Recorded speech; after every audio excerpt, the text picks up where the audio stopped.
पिता सुकुमारे, काई लोट महिषुरपुर जारे, काई लोट महिषुरपुर।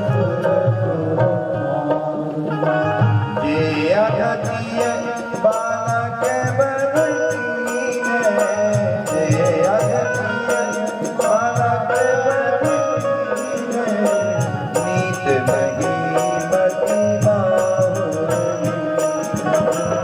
नीत महीमती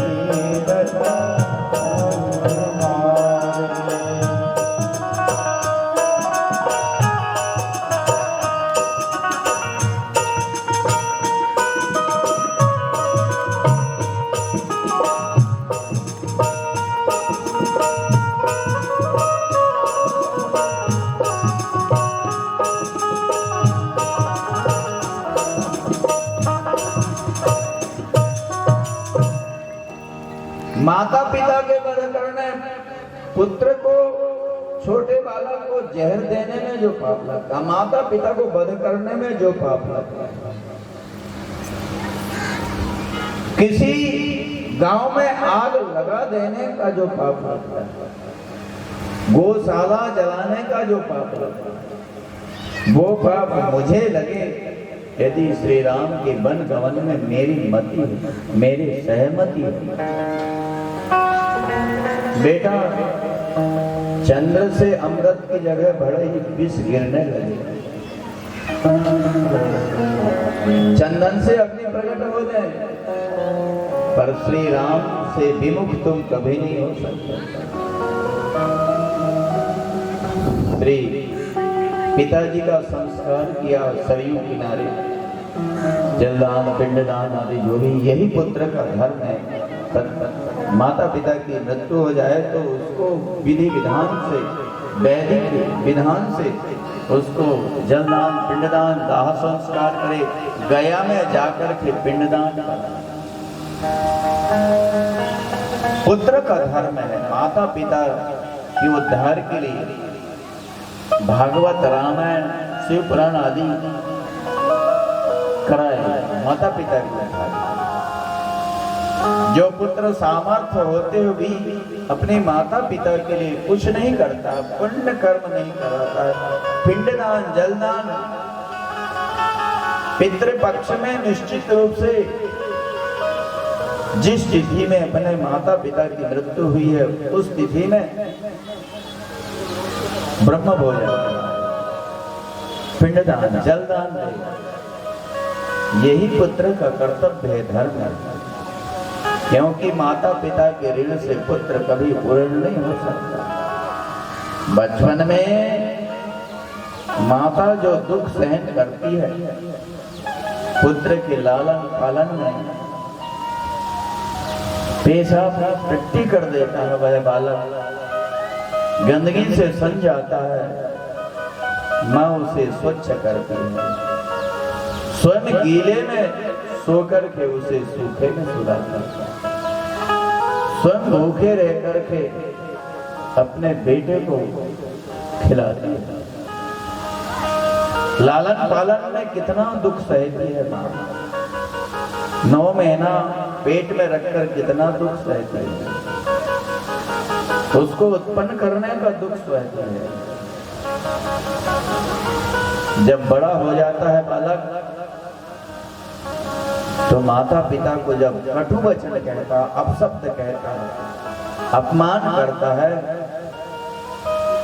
तो वह सोचती है कि इसके लिए हमने कितना कष्ट सहा, इसके लालन पालन प्यार, पढ़ाई लिखाई करके योग्य बना दिया, घर मकान बना दिया, जमीन जायदाद बना दिया, नौकरी से लगा दिया कि हमारा बेटा दुख तकलीफ में ना आए।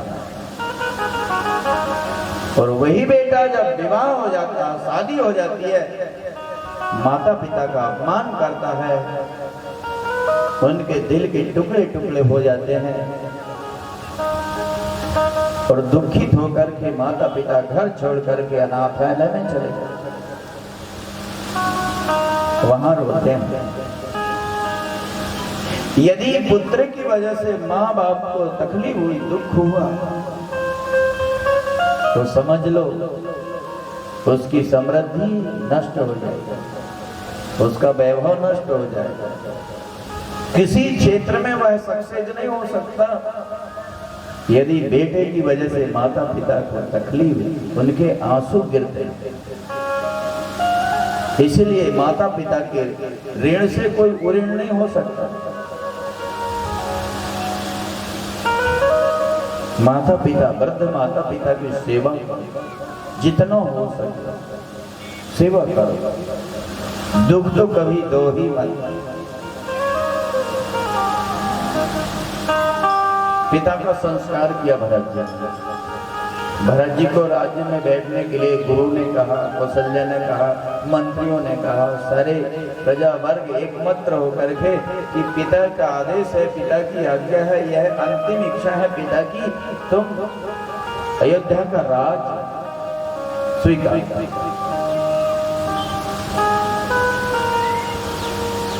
मुझे राज्य देने की इच्छा थी, अभी मैं राज्य में नहीं बैठा, स्वीकार नहीं किया।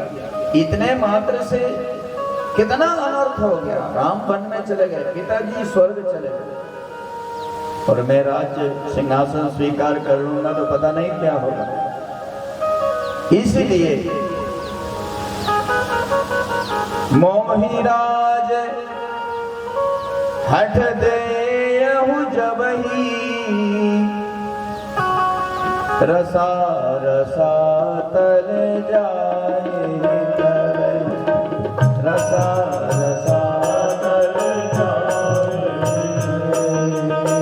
मोहि राज देहु जबहि, मोहि राज देहु जबहि, रसा रसा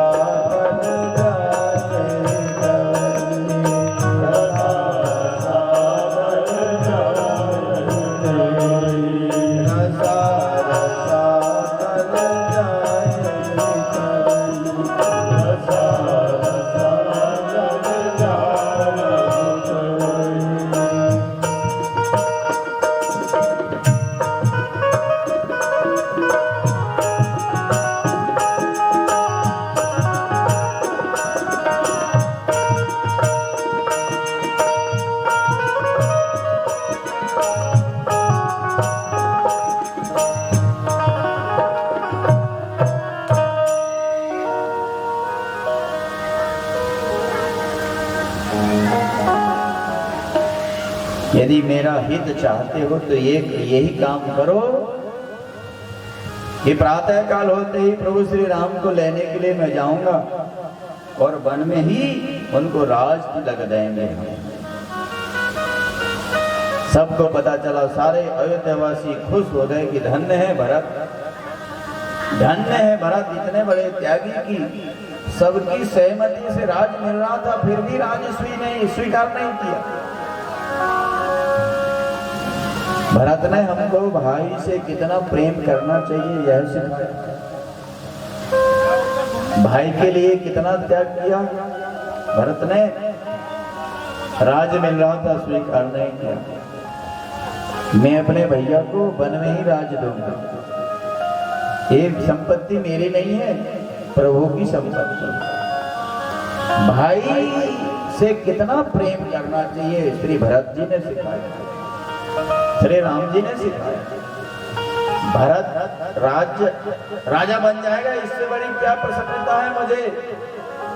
श्री राम जी भरत को राजा बनाने के लिए वन चले गए, और भरत सबकी सहमति, पिता की आदेश, पिता की अंतिम इच्छा से राज्य मिल रहा था, पर भरत ने स्वीकार नहीं किया। आजकल पिता की संपत्ति के लिए भाई भाई में कितना विवाद झगड़ा होता है, कोर्ट कचहरी तक पहुंच जाते हैं, एक दूसरे से झगड़ा करके मार तक देते हैं भाई भाई भाई। इन चरित्रों से हमको शिक्षा लेनी चाहिए, भाई से कितना स्नेह प्रेम। भरत ने भाई की विपत्ति का बंटवारा किया, संपत्ति का बंटवारा नहीं किया। सब साज सजाकर राज तिलक की सामग्री ली। श्री भरत जी ने माताओं को बिठाया, पालकी में गुरु को बिठाया। सारे अयोध्यावासी चल दिए, स्वयं पैदल चलते हैं। भोला साथ में है पर पैदल चलते हैं, बिना जूता चप्पल के चलते हैं। क्यों? किसी ने कहा भरत जी घोड़े पर बैठ जाओ, कई दिन चलना पड़ेगा, पैदल तकलीफ होगी तुमको, कभी पैदल नहीं चले तुम। भरत जी ने कहा जिस रास्ते से मेरे प्रभु पैदल गए हैं उस रास्ते से मैं पैदल भी जाऊं तो यह सेवक का धर्म नहीं है। सेवक का धर्म तो वह है जिस रास्ते से स्वामी पैदल गया हो उस रास्ते से सिर के बल जाए। सिर भर जाऊं उचित अस मोरा, सब ते सेवक धर्म, सब ते सेवक धर्म मोरा। सिर भर जाऊं उचित अस मोरा, सिर भर जाऊं उचित अस मोरा, सब ते सेवक धर्म।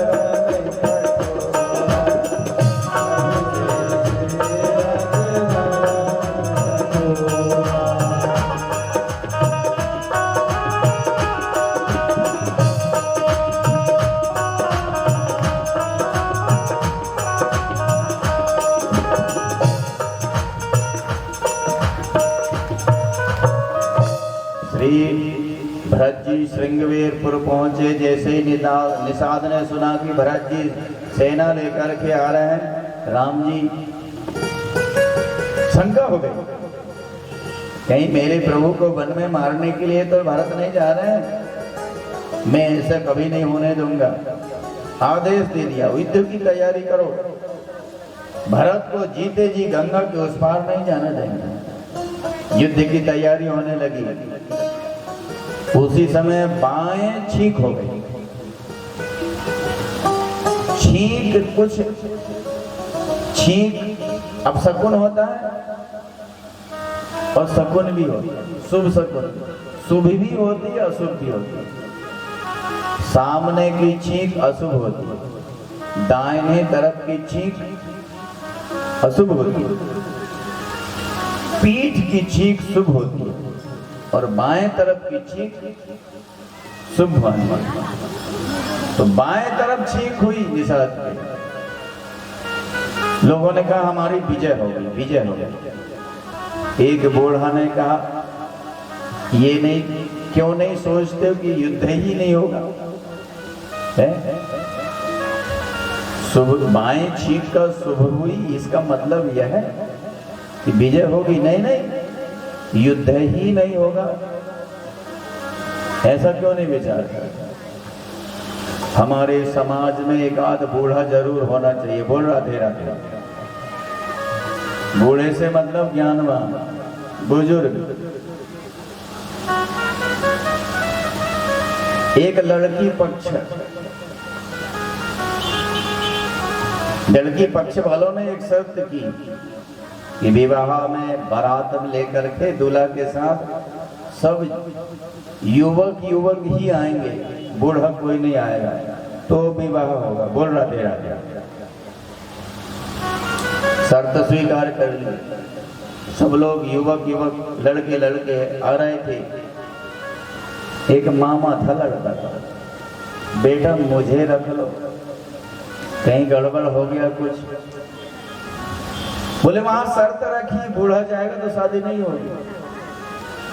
बोले छुपा कर ले चलो ना। तो गाड़ी की डिग्गी में बंद करके मामा को ले आए। लड़की वालों ने देखा कि कोई बूढ़ा नहीं है, सब युवान। एक शर्त फिर रख दी। बोले ये सामने वाली जो नदी बह रही है ना, इसको पहले दूध से भर दो, दूध से बहाओ, तब शादी होगी, अन्यथा जाओ। अब इतना दूध कहां से लाएंगे? सब लौट करके जाने लगे। एक ने कहा कि मामा मर रहा है, उसको निकाल तो लो कम से कम। डिग्गी खोला, मामा ने देखा, शादी हो गई। बोले नहीं, चलो घर चल रहे हैं। क्यों? बोले उन्होंने एक शर्त रखी है कि इस नदी को दूध से भरो तब विवाह होगा। तो मामा ने थोड़ी देर विचार किया, बोले चिंता की बात नहीं, उनसे कह दो जाकर, हमने दूध की व्यवस्था कर ली, वहां से दूध के टैंक कई हजारों टैंक चल दिए हैं, फोन कर दिया है, तुम अपनी नदी का पानी निकाल लो, तुम अपनी नदी का पानी निकालो जल्दी से, हम दूध से बहाएंगे नदी को। लोगों ने कहा अपना नदी का पानी हटाओ, दूध का ऑर्डर दे दिया हम लोगों। उन्होंने सोचा कि निश्चित इन लोगों के बीच में कोई ना कोई बूढ़ा दादा है, बूढ़ा दादा है निश्चित कोई ना कोई। देखा तो मामा जी समाज में वृद्धों का सम्मान करो, बुजुर्गों का सम्मान करो। एक बूढ़ा ने कहा कि युद्ध नहीं होगा, ऐसा कौन कहते? तो परीक्षा होगी। परीक्षा कैसे होगी? बोले उपहार की 3 प्रकार की सामग्री, कंद मूल फल, खाद्य मृग और मछली, 3 तरह के उपहार सामग्री भेंट के लिए भारत को। जैसा विचार होगा वैसी सामग्री स्वीकार करेगा। सात्विक वृत्ति होगी तो कंदमूल फल स्वीकार करेंगे, राजसी वृत्ति होगी तो खगमग स्वीकार करेंगे, तामसी वृत्ति होगी तो ये मछली स्वीकार करेंगे। इससे क्या पता चलता?